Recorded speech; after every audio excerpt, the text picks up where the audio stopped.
Queridos irmãos, nós encerramos hoje a leitura do livro de Jó. E a parte final do livro de Jó é extraordinária. Quando no final de todas as suas experiências, depois de tantas dores, depois da tortura de perguntas que tentavam encontrar a causalidade dos seus sofrimentos, depois de ouvir aquilo que diziam um menino, um jovenzinho acompanhado pelos seus amigos, e estar dentro de um turbilhão, numa tempestade, na escuridão, e de ser atingido pela palavra de Deus, por Deus mesmo falando com ele, com seus enigmas, mostrando-lhe que ele não podia entender tudo. Então, Jó conclui: reconheço que podes tudo e que para ti nenhum pensamento é oculto. Quem é esse que ofusca a providência sem nada entender? Falei, pois, de coisas que não entendia, de maravilhas que ultrapassam a minha compreensão. Ou seja, a conclusão a qual chega Jó é a de que, no fundo, todas aquelas reflexões são inúteis. Ninguém pode prescrutar os desígnios de Deus. É absolutamente inútil nós ficarmos o tempo todo perguntando por que isso, por que aquilo, ou tentando controlar o fluxo da providência. Ele fala de si mesmo, dizendo: quem é este que ofusca a providência? Quantas vezes nós fazemos isso? Quantas vezes nós temos a pretensão de pilotar a mão de Deus e de dizer: Senhor, faz assim, Senhor, age desse jeito, Senhor, conduz as coisas do modo como eu gostaria. E como isso é arrogante, porque de fato nós não conseguimos conhecer nada. Todos os enigmas que Deus apresenta a Jó no capítulo anterior são irrespondíveis até os dias de hoje. Nós não conseguimos entendê-los. A maior parte dos enigmas da vida continuam sendo enigmas para todo mundo. A ciência pode dizer o que ela quiser. Os cientistas podem tentar experimentar as coisas do modo como eles quiserem. Mas as perguntas essenciais da vida continuam ainda sendo mistério. E continuarão sendo. Aquelas que atingem o coração mesmo do homem. Aquelas que vão no âmago das nossas questões mais profundas. E no fundo, todo o turbilhão que Jó enfrenta em sua vida, com a morte de filhos, com a perda de tudo que ele tinha, com a perda da própria saúde, só lhe conduz à conclusão de que perguntar-se pelo porquê disso é uma presunção. Aquele que crê se curva diante da providência de Deus e diz: eu não compreendo, eu não sei o que está acontecendo, eu não sei porquê, e não tem como saber. E não adianta tentar inventar um porquê, achar uma causalidade, uma culpabilidade. A única coisa que eu sei é que Deus sabe. E que é Ele que está no controle, e, portanto, eu aprendo a me curvar. E a reconhecer que O que Ele faz é perfeito. Reconheço que podes tudo e que para ti nenhum pensamento é oculto. Tu sabes tudo. Tu podes tudo. Tu sabes tudo. Tu és Deus, não eu. Eu não sou. Quem sou eu para tentar desvendar as razões do sofrimento, para encontrar uma justificativa, uma teoria que mapeie a lógica interna? Não. Não tem resposta. E é por isso que a conclusão do livro de Jó é maravilhosa.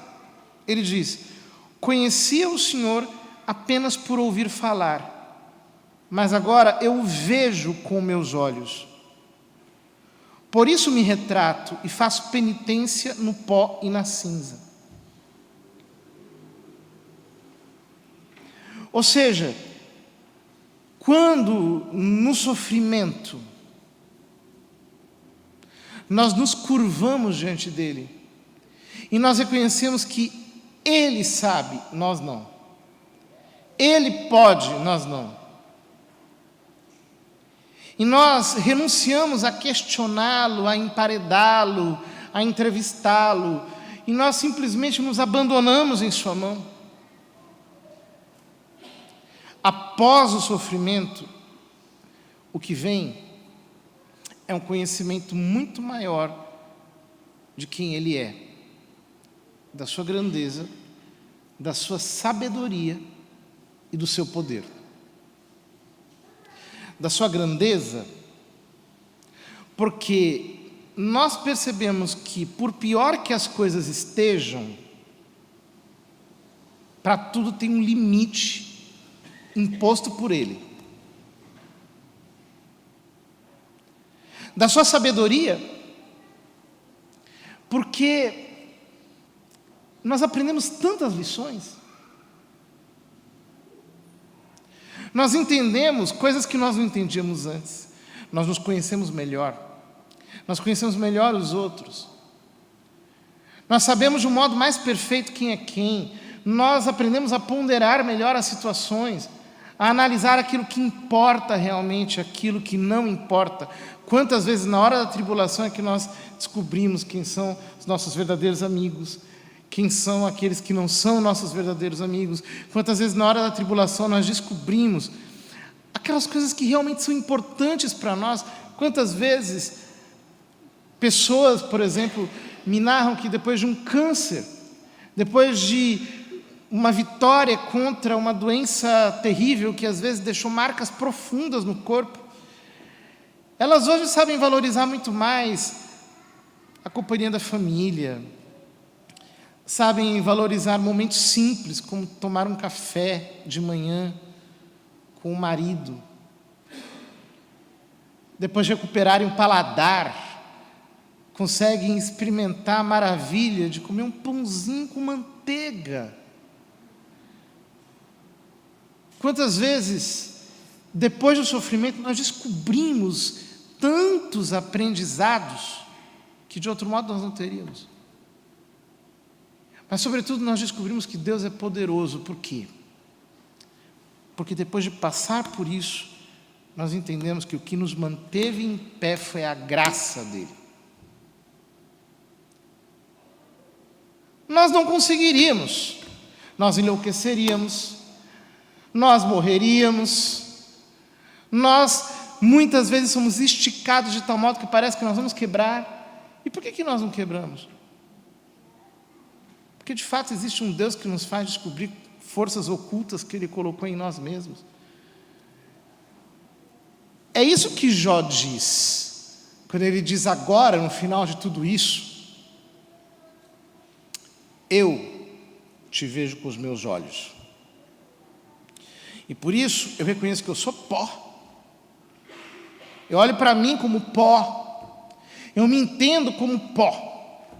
Eu me explico para mim mesmo como pó e como impotência. Eu estou feliz por causa disso. Porque isso é crer em Ti, é entregar-se a Ti. É saber que tu és tudo, que tu és graça, que tu és vida, que tu és o sopro que me mantém em pé.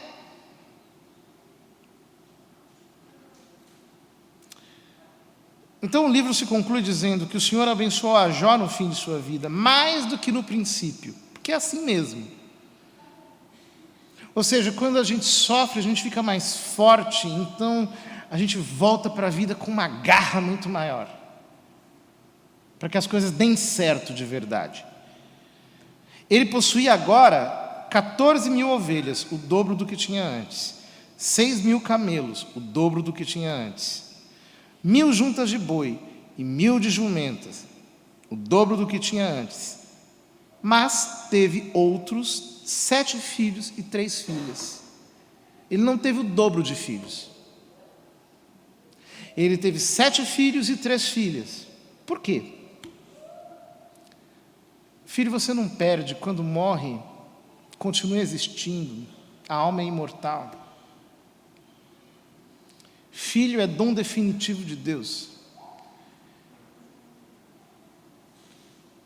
Isso é muito bonito perceber.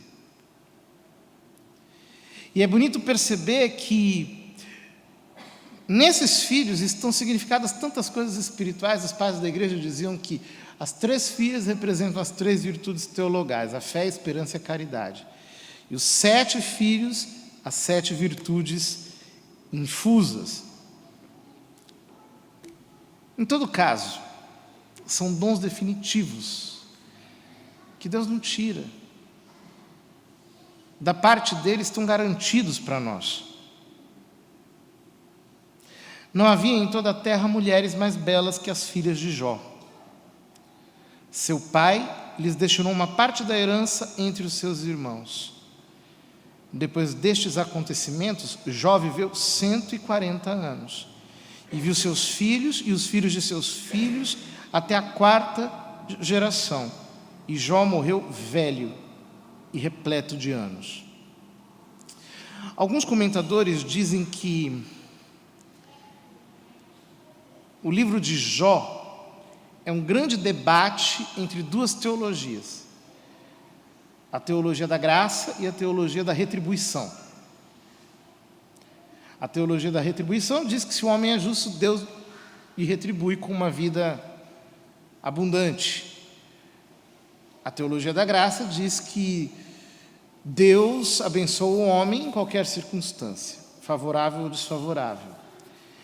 E esses comentadores dizem, um pouco decepcionados, que o livro de Jó termina com o triunfo da teologia da retribuição. Mas eu não concordo com essa interpretação. Eu a acho muito pobre. Por quê? Porque o mesmo Deus da graça que te sustenta na abundância e na escassez.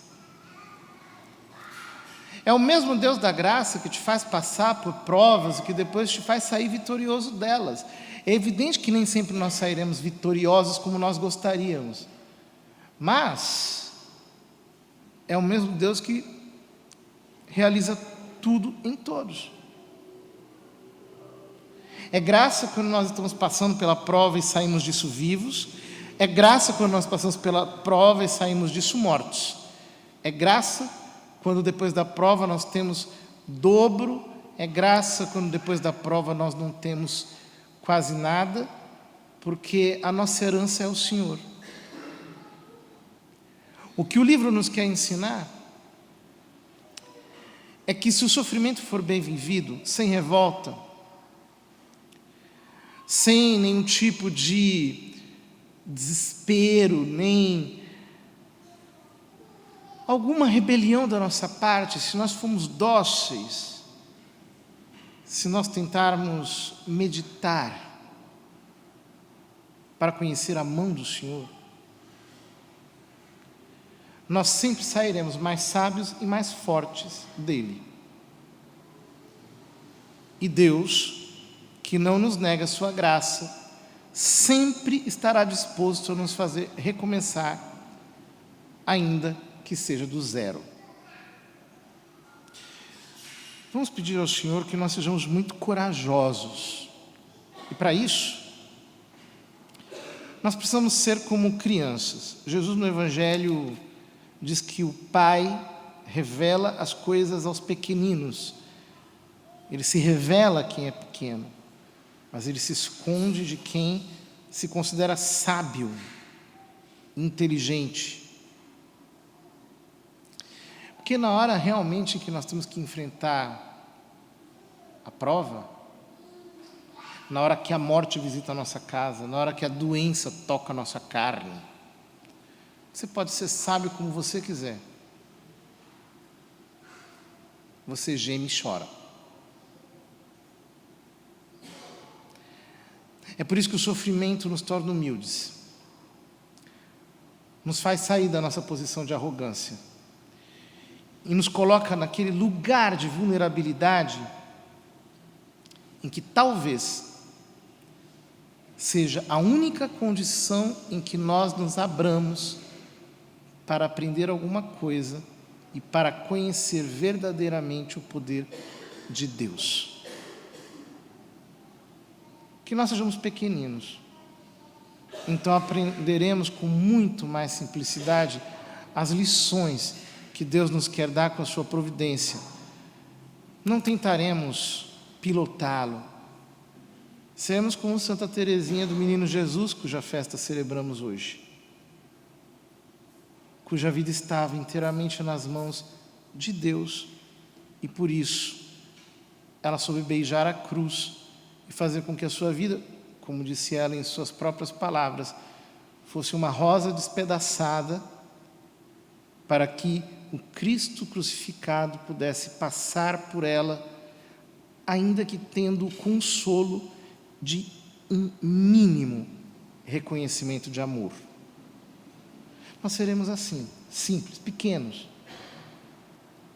e assim ensináveis pelas mãos da divina providência.